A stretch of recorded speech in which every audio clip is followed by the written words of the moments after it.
Well, hello to all of you kids from Walnut Park's fourth grade. My name is Carl. Those of you who are in Miss Nolen's class already know that because I've read to you guys a couple of times. For the rest of you, my name is Carl Brady and I'm Miss Nolen's friend. And I wanted to spend a little time with you today and have a little fun reading a book. How about that? You know, if the weather's sunny and pretty and it's warm outside, go outside and play. But when it's a cold, rainy day and it's just not a fun day, the best thing you can do is to pick up a book and read a book. I love reading. I read books all the time. I started at a young age like you, and I still read books all the time, even in my advanced old age, right? So anyway, I wanted to encourage you to continue reading your books while you're at home on this school break. And I know those of you in Miss Nolen's class are supposed to be reading The Secret Garden. So make sure you're doing that. Make sure you're reading your chapters and keeping up on that. You know, I might come up and, give you a test at some point in time. So you want to make sure you're keeping up with that. But I like to read books that are fun and not always serious novels and things like that. Sometimes you want to read just to have some fun, to put a smile on your face, lighten up the mood a little bit. And that's what we're going to do today. I'm going to tell you a story today about the Three Little Pigs. Now, you may think that you already know the story of the Three Little Pigs, but I don't think you know the real story because nobody has talked to me about it to hear my side of the story. Because I'm the wolf, Alexander T. Wolf to be exact, but you can call me Al. Now, I don't know how this whole big bad wolf thing got started, but it is totally wrong. Maybe it's because of the food we eat in our diet. Maybe, it's not my fault that wolves like to eat cute little animals like bunnies and sheep and pigs. But that's just the way we are. Now, if a cheeseburger was cute and furry and fuzzy, people would think you were big and bad too, wouldn't they? Well, like I was saying, this whole big bad wolf thing is just totally wrong. The real story of the Three Little Pigs is about a sneeze and a cup of sugar. So this is the real story from my point of view. Way back in once upon a time, I was making a birthday cake for my dear old granny. I had a terrible sneezing cold and I ran out of sugar while I was making the cake. So I walked down the street to ask my neighbor to borrow a cup of sugar. Well, this neighbor just happened to be a pig, and he wasn't too bright either. He had built his whole house out of straw. Can you believe it? I mean, who in their right mind would build a house out of straw? So of course, the minute I knocked on the door, what happened? The door just fell right in. Well, I didn't want to just walk into somebody else's house, so I called out, little pig, are you in? But there was no answer. And I was just about to go home without my cup of sugar when my nose started to itch. And I felt a big sneeze coming on. I tried to hold it back, but I huffed and I snuffed and whoo! Boy, I let out a great big sneeze. And you know what? That straw house fell down completely.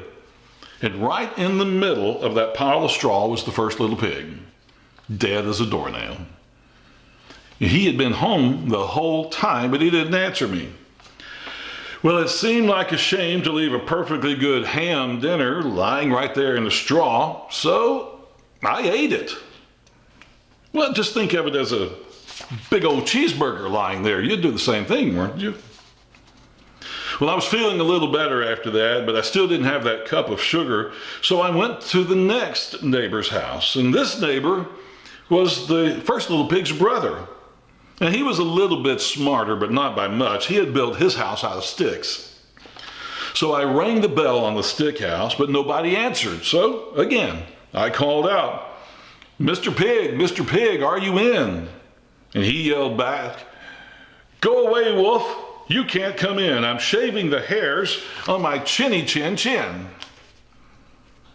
Well, I had just grabbed the doorknob when I felt another big sneeze coming on. I tried to hold it back, but I huffed and I snuffed and I tried to cover my mouth, but there it came, a great big sneeze. And you're not going to believe this, but that guy's house fell down just like his brother's. And when the dust cleared, there was that second little pig, dead as a doornail. Wolf's honor, not positive. Now, you know that food will spoil if you leave it out in the open. So I did the only thing I could do. I had dinner again. Think of it as having a second helping. Well, I was getting awfully full by this time, but my cold was feeling a little bit better, and I still didn't have that cup of sugar for my dear old granny's birthday cake. So I went to the next house. Now, this guy was the first and second little pig's brother. And he must have been the brains of the family because he had built his house out of bricks. So I knocked on the brick house, and there was no answer. I called out, Mr. Pig, are you in? And do you know what that rude little porker said to me? Get out of here, wolf. Don't bother me again. Talk about being impolite. Well, he probably had a whole sack full of sugar in that house, and he wouldn't give me even one little cup for my dear sweet old granny's birthday cake. What a pig. I was just about to go home and maybe make a nice birthday card instead of a cake when I felt the colds kick in and another sneeze coming on. I tried to hold it back. I huffed and I snuffed, and here it goes, a big sneeze once again. And the third little pig yelled out, and your old granny can sit on a pin. Now, I'm usually a pretty calm fellow, but when somebody talks about my granny like that, I go a little crazy.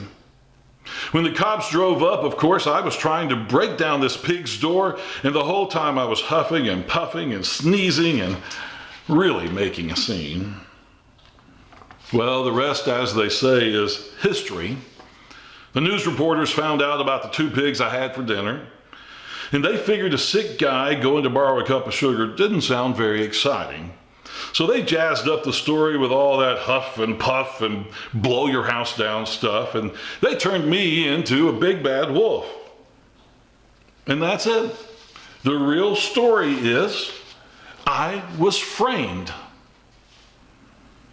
But maybe you can loan me a cup of sugar? Thanks for listening. I hope you enjoyed this story. I'll try to make some more stories for you over the next few weeks if you like. So be sure to let Miss Nolen know if you like this book, and we'll find some others for you.